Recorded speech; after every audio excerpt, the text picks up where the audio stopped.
Yeah, so you said, moving on, you disagree on the view Brian and most others have on single moms. So I guess, what is the position that you think I or others have on this? Well, it might not necessarily be your point of view. Sorry, thank you. It's just point of views I've heard before on this podcast or other podcasts about how generally children of single mothers turn out to be the bad bunches of the world. That's true. And I get that, and I don't disagree with like the statistics of it and all.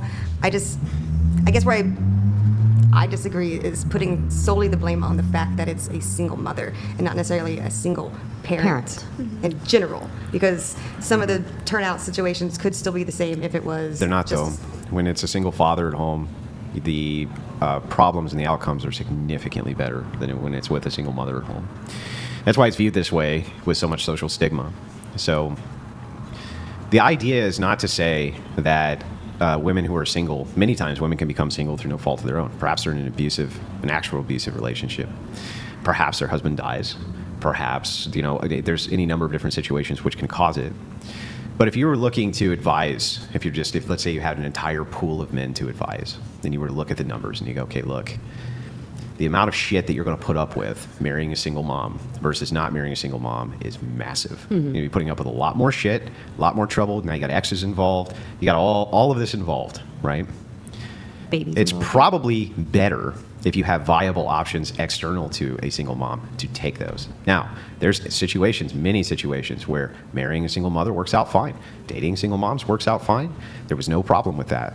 But it's not often, right? Those are much smaller in the percentage of the pool versus the amount of people who end up with catastrophic situations, because now they have to not only deal with you, but they have to deal with children that are not theirs, and then the fathers of those children, the extended families of those fathers of those children who all want to be involved. That's where the viewpoint is. It's like, so if you were going to advise your son, if you had all of that data and there was options in front of them, and so option one is, I really like this girl, but she has children from another man, but I also really like this girl and she doesn't, right? It seems pretty clear that you would advise him, hey, maybe you should think, if that option's available to you, about going with that, because there's less potential for damage to you if you're looking for the best for your own kids, right? Does that make sense? Oh, yeah, definitely. Wait, but before I have you answer that, I actually didn't hear you actually raise this from the context of dating. Now, perhaps it's your position. The only thing I heard was just, you've heard people say that when it comes to raising children, the outcomes of the children when raised in a single mother household as compared to single father household. But this is also just because Andrew's now in the realm of dating, right? Yeah. Are you also have qualms there when it comes to, hey, it's suboptimal to date single moms as opposed to childless women? Oh, no, definitely not. Okay.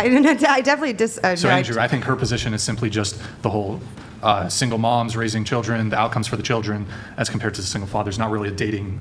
Yeah, I think she has qualms on the dating front. They're much worse across the board. Okay. So they're much worse in criminality, and here's why. I'll tell you why this is the case. It's because of the external component of stepdad. So stepfathers are far more likely to abuse the kids. Stepdads are far more likely to have a revolving door, right? Or boyfriends, much more likely to have a revolving door. Single dads, that doesn't work that way, right? So if a single dad has another woman who enters in the kid's life, they have a lot more power to do something about any type of problem which may occur, right?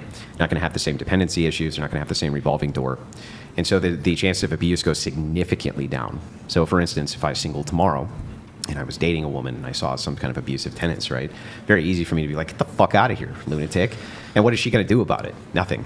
But the other way might not be so easy, right? So this is why you generally have better outcomes with single fathers, is because they can actually do something when it comes to this idea of abuse, and they are far more likely than the biological dad to abuse kids, like overwhelmingly. Not all of them do it. In fact, probably most of them don't do it. I'm just saying that statistically, they're more likely to. So that's why the outcomes tend to be better with single fathers than single mothers. And isn't there data that per capita, looking at children raised by single fathers as compared to single mothers, for example, incidents of criminality? Yeah, I brought that up. But that's why the incidences of criminality come. Sure. So me being single is better for my child? Is it like... What? No, it'd be Well, no, worse. if you I do say- have to move it on, but if you can make your point clear. The chances are, and this is just raw facts. These are just raw facts, Yeah. okay? The chances of you introducing a new man into your child's life are likely going to be more detrimental than if you were in a relationship with the child's biological father for the course. Now, that doesn't mean that that's going to be true.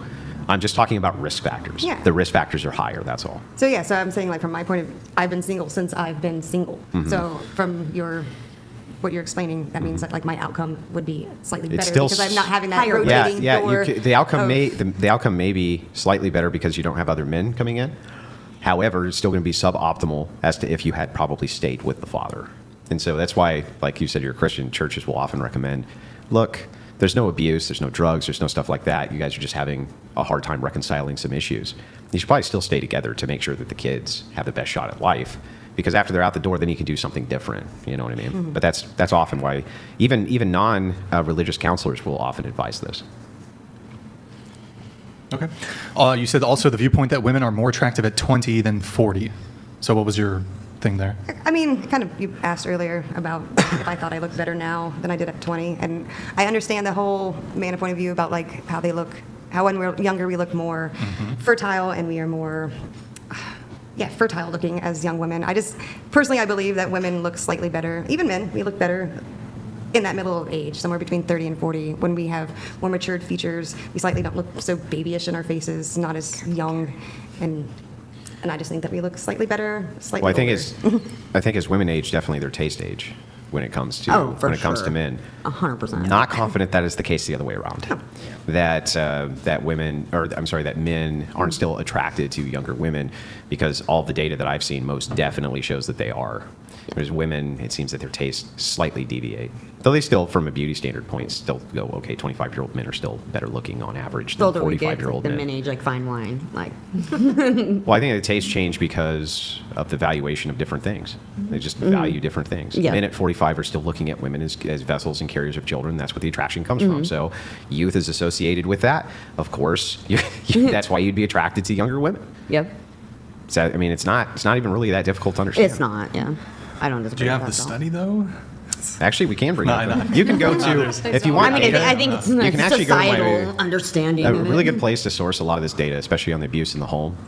You can go to my wife's Substack, Rachel Wilson, and you can check. I mean, she's gone through and compiled huge amounts of data just to kind of go through these one at a time, because she argues with feminists so much. Probably the best anti-feminist debater in the world.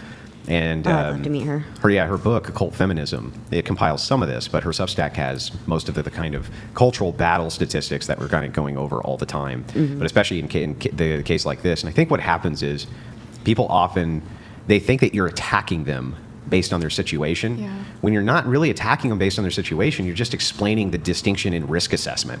You're like, look, if I'm going to advise somebody, if I were to tell a man, right, is it a good idea in 2024 to get together with a single mom if another choice was viable? The answer is definitely no. It is definitely no, you shouldn't. Okay? I would agree with that. And what happens is, because they're in the situation where they themselves are a single mom, they see that as an attack. But it's not an attack. It's just showing, look, this is what is true. It's not the case that it may be true in your situation or anybody's situation. But there is like a statistic here that we can look to, that we can make these kind of general determinations off of based on outcomes. Is there a statistic that you know of about two single parents? Honestly, the getting only reason I brought up statistics is because it was just a callback to the feminists who needed the statistic thing on everything. So